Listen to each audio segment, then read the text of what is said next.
So my name is Zach, if you haven't caught that yet. I work for Echo Asia Impact Center in Chiang Mai. I work with Echo, but I also have a second job where I work for the coffee company that trained me.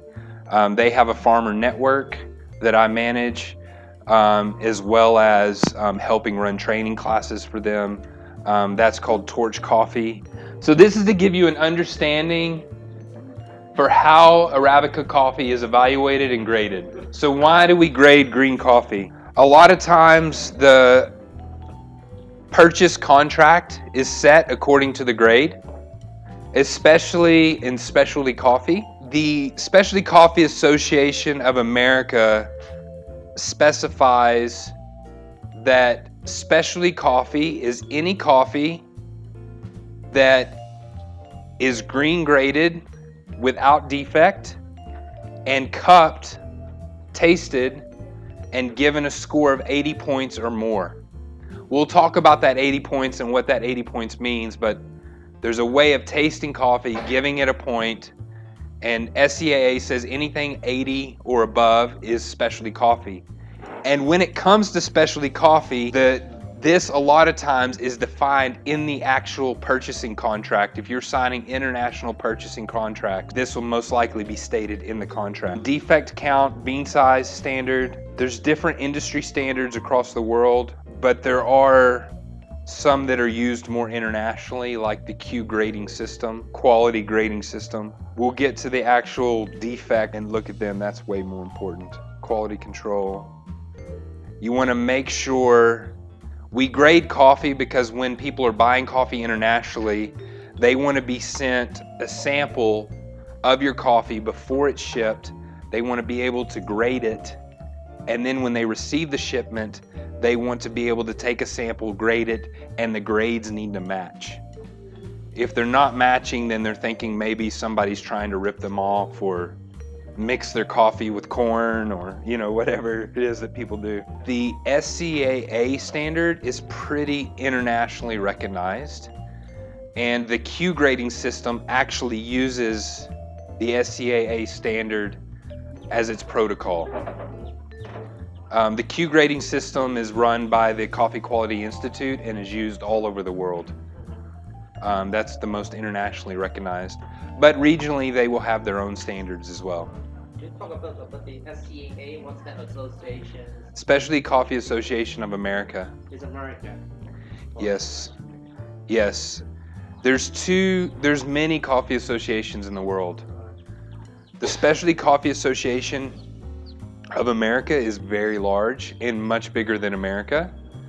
And the second biggest would be the Specialty Coffee Association of Europe.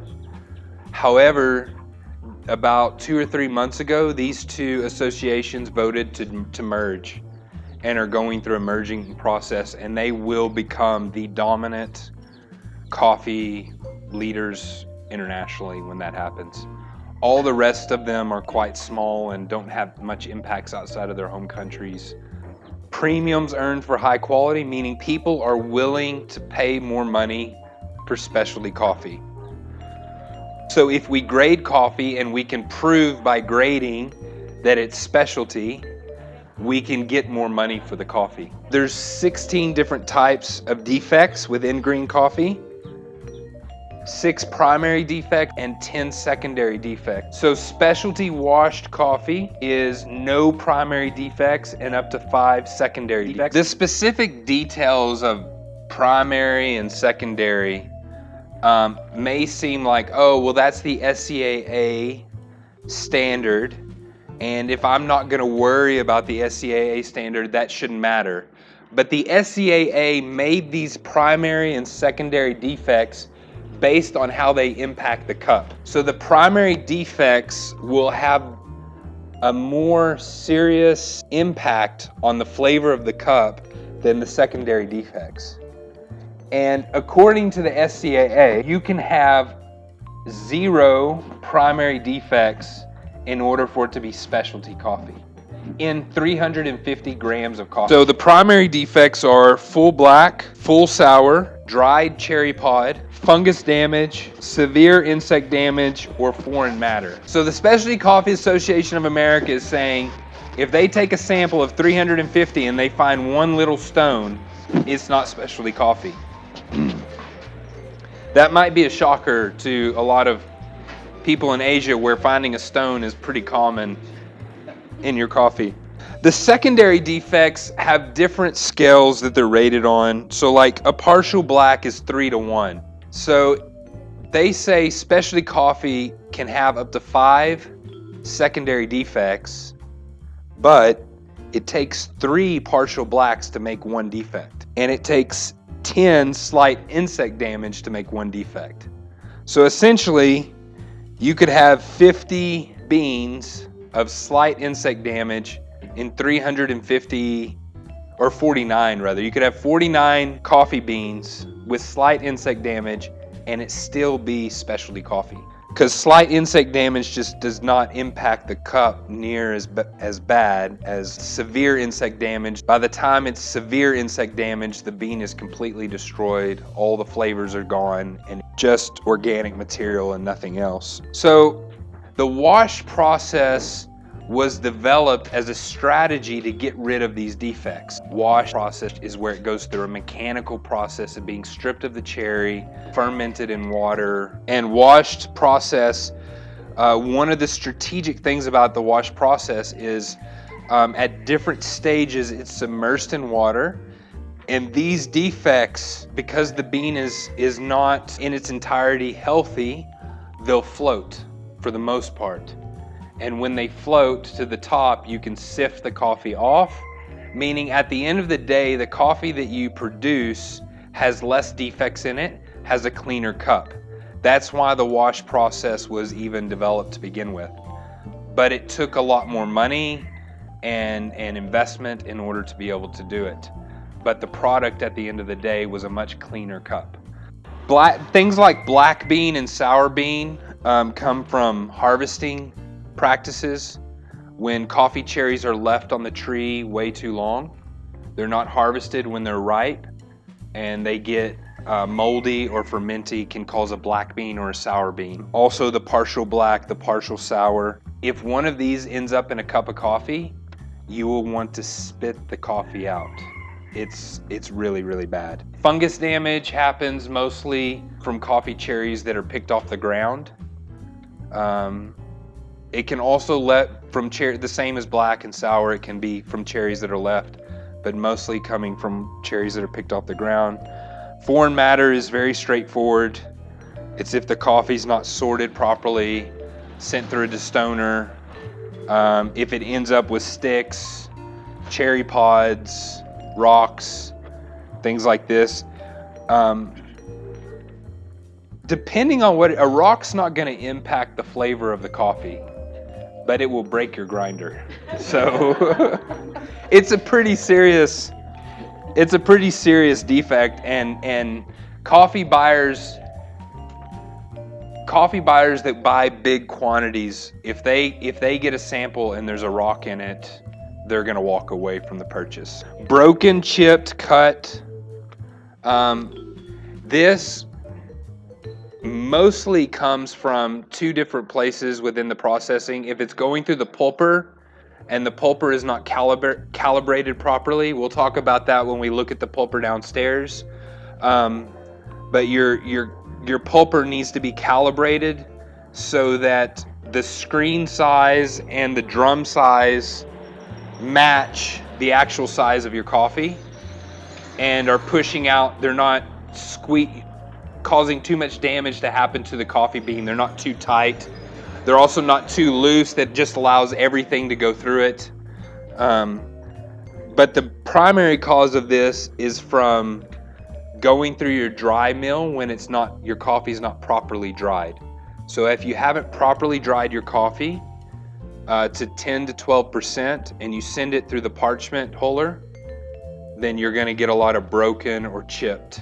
This is a secondary defect, but it can, if there's enough of these in your coffee, it can taste like old coffee. It can taste woody and not have the natural flavors, acidic, bright flavors that your coffee should have. Immature beans, you get a lot of immature beans if your coffee was overloaded with way too many cherries, or your coffee's not properly being fertilized the way it should be. You'll get a lot of beans that the cherries look fine and they look ripe, but inside the bean is not fully developed. You can notice this because these edges here, you don't really see it, but they're very sharp. So if you look at a coffee bean, it has normally coffee has kind of a rounded, on the flat side here, it should be more rounded going around to the back, but this will actually sink in a little bit, and that edge there will be a sharp edge, and that will mean that the coffee bean is immature, and that also can give very astringent flavors to your coffee cup, and that's why it is considered a secondary defect. But these float really easy. That's why when you wash your coffee, they'll float to the top. This is a good time to maybe mention as well, it's very common practice to when picking coffee to not worry as much about, just to get within a certain range of ripeness. And so it's very common within Thai coffees to have a range of ripe to just beginning to get ripe. And because of that, there's a lot of astringent flavors in coffees. So I know a lot of coffee buyers in town that say this is very common, and so they age their coffee to get rid of that astringency. But essentially, they're getting old coffee. They're making old coffee. Because when coffee gets old, it will no longer have that astringent flavor, but it will start to lose some of its natural good qualities and become more of a flat, woody type coffee, straw-like coffee. I mean, obviously you can't say that for every farm in Thailand, but it's common practice with a lot of people that I've talked to. Withered, you'll find this in insect damage. If there is just 2 or 1 hole in the bean, you will call that slight insect damage. But if it has 3 or more holes in the bean, then it's going to be severe insect damage. And when it's severe insect damage, it won't just, most of the time, it won't just be severe insect damage. It will have started to go moldy or black because the insect damage was so bad that the bean is just susceptible to microbial growth, and it will not look that clean. So here's a good example. You can't, this is quite dark and black in here. And just for fun, I highly recommend anybody working on the farm that comes in contact with stuff like this to always save a bag of different defects, and that way to show the people that you're working with, or maybe your harvesters, what it looks like. And you can even roast these and serve a cup of coffee only made from this. And it's a great teaching tool. When somebody drinks a coffee that's only made from this, they'll want to spit, well, you hope they want to spit it out. If they don't want to spit it out, then maybe there's a new market you haven't discovered yet. So parchment, so it means it hasn't been milled properly. Shell, has anybody ever experienced finding a piece of parchment in their coffee? And do you know why this is dangerous? This doesn't affect the cup, actually. If it actually makes it into the cup, it can taste papery, but the chances of it ending up in the cup are very, very unlikely because it gets burned up in the roaster and it can start a fire in your roaster. So 10 to 12% is the sweet spot for coffee. For storage, for longevity, if you drop below 8%, really, but you can say 10%, but really 8% is like the very bottom line. If you drop below that, the embryo inside the coffee seed will die. And when that dies, that embryo is keeping the enzymes and the things in the coffee is keeping it alive and keeping all the flavor molecules intact. If that embryo dies, then the coffee seed dies and you lose all of that. Your coffee becomes old and you lose the flavor. If you go above 12%, then your embryo wants to be active and it wants to eat up all the sugars and everything and destroy your coffee seed that way. So if it's too moist or if it's too dry, your coffee seed is going to be destroyed and not last. Were you asking a question? I was just going to ask, how might people determine that 10 to 12% level? A moisture reader. When you process coffee, you should have a goal of taking your coffee and slowly reducing the moisture content until it reaches 10 to 12%. And then you want to keep it there until you roast. If at any time before you roast, your coffee is exposed to humidity or the elements and it raises in moisture, it will activate the embryo and break down your coffee seed, and your coffee seed will become old very fast. When you roast it, you're roasting all of the moisture out of it. So you're taking it to 0% moisture when you roast it. And then after you roast it, you also don't want to add moisture to it until you're ready to drink it. Proper storage is essential to maintaining value of your crop. You want to store it. If it's not being stored properly, you're going to lose a lot of money. If it's done well, coffee can last up to 12 months.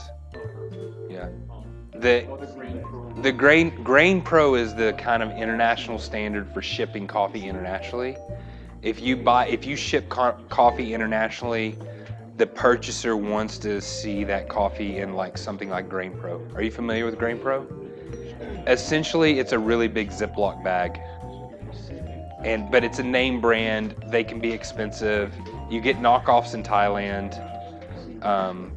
So it all just depends on where your coffee's going. Having a roof that doesn't leak and having a way to get the coffee off the ground is paramount. Airtight is really important. I mean, different countries have different standards for export. The big problem with it is if you use like the Hessian type bags or even like the normal grain bags and you have plastic inside and people that are transporting this don't know it, a lot of times they'll use hooks to move it, and if they don't know there's like a really good Grain Pro bag inside, they'll rip it open. So sometimes if you do have an outer bag like that, you have to mark on it, no hooks or whatever. The hotter it is, the drier it needs to be.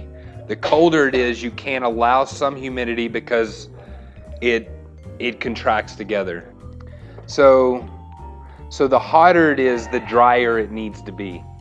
If it's really hot and really humid, like Indonesia, that's probably the worst place to store coffee. And I would think something like Grain Pro or plastic bags would be critical in a place like that. In Thailand, I'm not sure what you guys use plastic, but a lot of the guys that are up in Chiang Rai just use the normal grain sack, the same ones you put maize or corn into. But they'll make sure it's never exposed to rain directly. It'll be in big sheds or barns or something. And those bags are reusable. Or can be a lot of times included if you're selling a contract of coffee, can be included in the contract.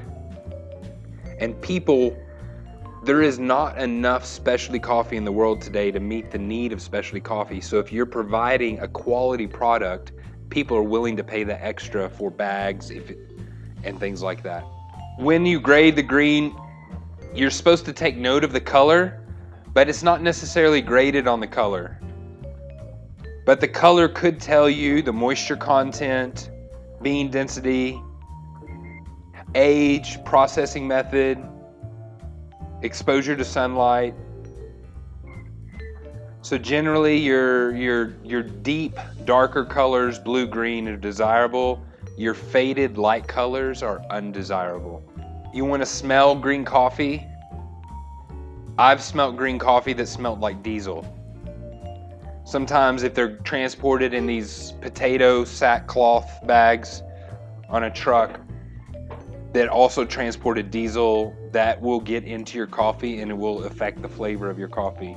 Non-food grade jute bags, proximity to fumes or smoke, petrol, improper drying, storage. So here's an example of mildew, improper drying of naturals. This is really, mildew is really, really bad for you. And when importing into the United States, the U.S. Department of Agriculture does not want to see any mildew coming into any shipment. Exceptionally high moisture, risk of mildew or mold. So if you're looking at a specific variety of coffee, like let's say you have a bag of coffee and it's all coming from the same variety, same farm, and you have different bean sizes, the smaller beans will be more dense than the larger beans. But if those are coming from two different varieties that are mixed in the same bag, it doesn't necessarily mean that the small beans are more dense. But it will impact, there's one other thing that has a big impact on coffee when it comes to bean size. Does anybody know what that is? Roasting, roast uniformity. Buyers that are buying in big quantities and doing a lot of production or roasting a lot would desire to have a more uniform bean size when they buy their coffee. Because if they don't, they're gonna have to sort it out themselves according to bean size. Because two different size beans roasting and the roaster at the same time will roast to two different roast profiles and is extremely difficult to control your roast that way. It is true that there is greater potential for the coffee at a higher elevation, is less susceptible to disease and insects. There's cooler nighttime temperatures. You guys understand like the coffee belt? So here's the equator, and coffee is basically from like 20 degrees to 20 degrees. Coffee is generally growing here. So coffee wants to have cool nighttime temperatures, because when it's cool at the nighttime is when it can turn the sugars into acids and create the unique, nice flavors. It also slows down the growth of the bean and makes a more denser bean, which is proven to give more complex flavors in coffee. So with that being said, the hottest temperatures are here. The hottest temperatures are here along the equator. So in order to achieve that, they have to be at the highest altitude. But the further away from the equator you get, you can be at lower altitude, but you also can't freeze. So there's a point of which you're coming this way to when it starts to freeze, and that's where you can no longer grow coffee. Thailand used to be the edge of that. Thailand and southern China, but they're finding in the last 10 to 20 years that coffee is growing much, much better in these areas than they have historically with temperature change, global warming, that sort of thing. So optimally, higher elevation is better up until the point where you're too high and then everything freezes. But your need for height and elevation in nighttime temperatures depends on where you are on the. You don't want it to frost. Yeah. You want it to be warm enough and sunny enough in the day for the plant to get the sun it needs to photosynthesize. The acids are where your flavor is. The acidity is where your flavor molecules are stored and what gives your coffee its flavor. Sorry, that's one aspect of the flavor. Acidity. Coffees with higher acidity would generally be noted as having better flavor than coffees with low acidity. Brighter. Right. The other place that it gets flavor from is the carbohydrate sugars in the roasting process. There's a Maillard process of which the sugars start to die off, similar to decay. That starts to give you some sweeter flavors, and then when they hit caramelization and the sugars start to cook, that will give you flavors as well. So you get acidic flavors, and then you get your sweet sugary flavors in coffee. The acidic flavors are more enzymatic, volatile by nature, destroyed in a darker roast, found more in a lighter roast, and will be more floral or vegetable-y or something of that nature, herbally. And coffees that have this characteristic, for the most part, are graded as good. Yes, there's such a thing as bad acidity. There's an astringency that comes from picking unripe beans, or improperly harvested coffee will add a sharp sourness that is negative, but that's different. That's not talking about the same thing as acidity that is found in coffee. That might not be your favorite flavor in coffee, but if it has it, it means it's a well-developed coffee. All right. Thank you guys for your time. Thank you for sitting patiently and listening.